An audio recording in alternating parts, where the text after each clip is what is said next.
ఇంకా తర్వాత ఏం చేస్తారు, చిన్నగా 10,000 స్టార్ట్ అవ్వగానే లెవెల్స్ పెడతారు. లెవెల్ 1, లెవెల్ 2, లెవెల్ 3, లెవెల్ 4 పెట్టగానే లెవెల్ 1 లో 10,000 ఇన్వెస్ట్ చేయమంటారు. దానికి డబుల్ లెవెల్ 2 లో ఇన్వెస్ట్ చేయమంటారు, 3 లో ఇన్వెస్ట్ చేయమంటారు. ఇంకా లెవెల్ 4 కి వచ్చేసరికి ఏం చేస్తారు, మీరు ఇంతవరకు ఇంత గెలుచుకున్నారు, ఇది మొత్తం మీకు రావాలంటే ఇంత ఇన్వెస్ట్ చేయండి అంటాడు. 80,000 గెలుచుకొని ఉంటారు. వాళ్ళు ఏం చెబుతారు, 80,000 మీకు రావాలంటే ఇంకో 20,000 ఇన్వెస్ట్ చేయండి అంటారు. మనం ఏం చేస్తాం, 20,000 కదా 1 lakh వస్తాయి అని చెప్పి ఇన్వెస్ట్ చేస్తాం. తర్వాత ఏం చేస్తారు, ఇంకా మీకు రావు ఇవి, మీరు ఓడిపోయారు, మేము చెప్పినట్టు చేయలేదు మీరు అంటారు. మనం వాళ్ళని కాంటాక్ట్ అవ్వలేం, వాళ్ళకి టెలిగ్రామ్ లో కాల్ చేయలేం, వాట్సాప్ లో కాల్ చేయలేం. మనం అప్పుడు ఏం చేస్తాం, ఏం చేసేది ఏం లేదు.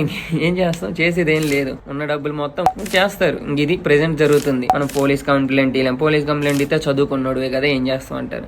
ఇంట్లో చెబితే ఎందుకు చేసావు అని చెప్పి కొడతారు. ఇదంతా భయంతో మనం ఎవరే చెప్పం. వాళ్ళు అది ఆశ్రయగా తీసుకుంటున్నారు. ఉన్నోళ్ళని టార్గెట్ చేయరు కదా, లేనోళ్ళే కదా టార్గెట్ చేసేది. వీళ్ళు ఎవరు బయట ఇది చెప్పుకోరలేని ధైర్యంతో మనల్ని మోసం చేస్తా ఉంటారు. సో